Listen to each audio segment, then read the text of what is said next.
बहुत समय पहले की बात है। एक घना और विशाल जंगल था। इस जंगल में तरह तरह के जानवर रहते थे। हाथी, बंदर, हिरण, लोमड़ी, भालू और बहुत सारे पक्षी। सब मिलजुल कर खुशी खुशी रहते थे। लेकिन एक दिन उस जंगल में एक ताकतवर शेर आ गया। वह इतना बलवान था कि कोई भी जानवर उसका सामना करने की हिम्मत नहीं करता था। शेर ने जंगल में दहशत फैला दी। वह रोज किसी न किसी जानवर को मारकर खा जाता था। सभी जानवर डर के मारे अपने घरों से निकलना बंद कर चुके थे। छोटे जानवर खास तौर पर डरे हुए थे क्योंकि वे आसानी से शेर का शिकार बन सकते थे। जब जंगल में शेर का आतंक बढ़ने लगा तो सारे जानवर एक जगह एकत्र हुए। उन्होंने एक सभा बुलाई। उसमें हिरण, बंदर, लोमड़ी, हाथी और खरगोश भी आए। हाथी ने कहा, अगर ऐसा ही चलता रहा तो हम सब एक एक करके मारे जाएंगे। लोमड़ी बोली, हमें मिलकर कोई उपाय सोचना होगा, नहीं तो यह शेर सबको खा जाएगा। बंदर ने सुझाव दिया, क्यों न हम शेर के पास जाएं और उसे कहें कि हम हर दिन एक जानवर खुद उसके पास भेज देंगे, ताकि वह बाकी जानवरों का शिकार न करे।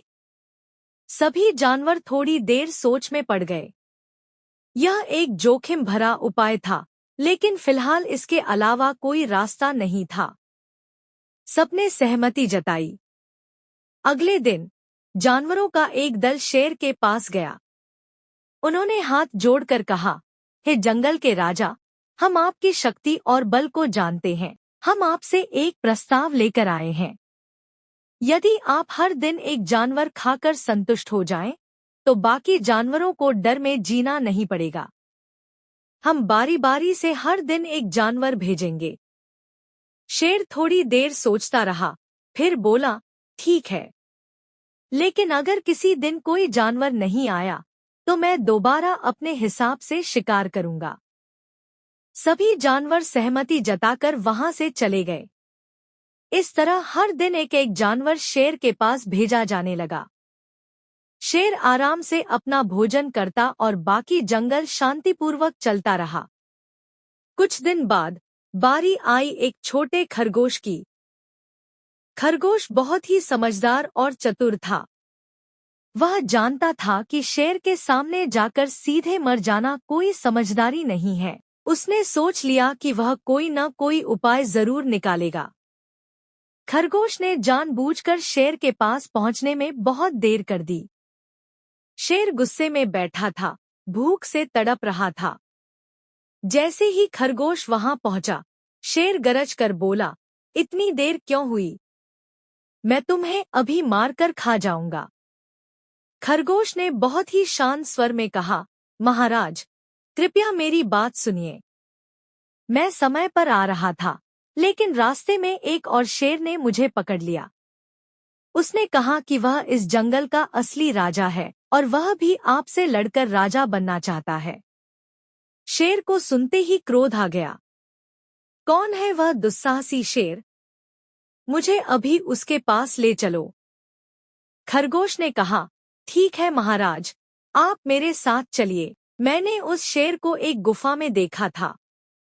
खरगोश शेर को एक गहरी गुफा के पास ले गया, जिसमें पानी भरा हुआ था।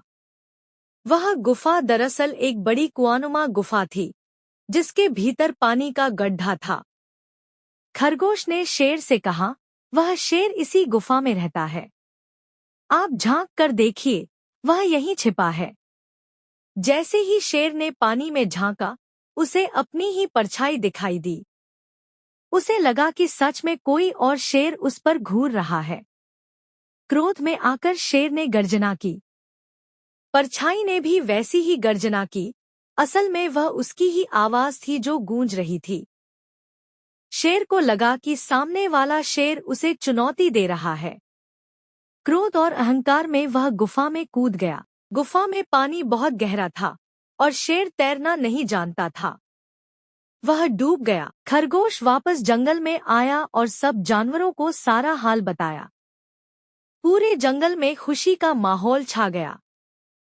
सब जानवर खरगोश की चतुराई की सराहना करने लगे। हाथी ने कहा, हम सबको मिलकर खरगोश का धन्यवाद करना चाहिए।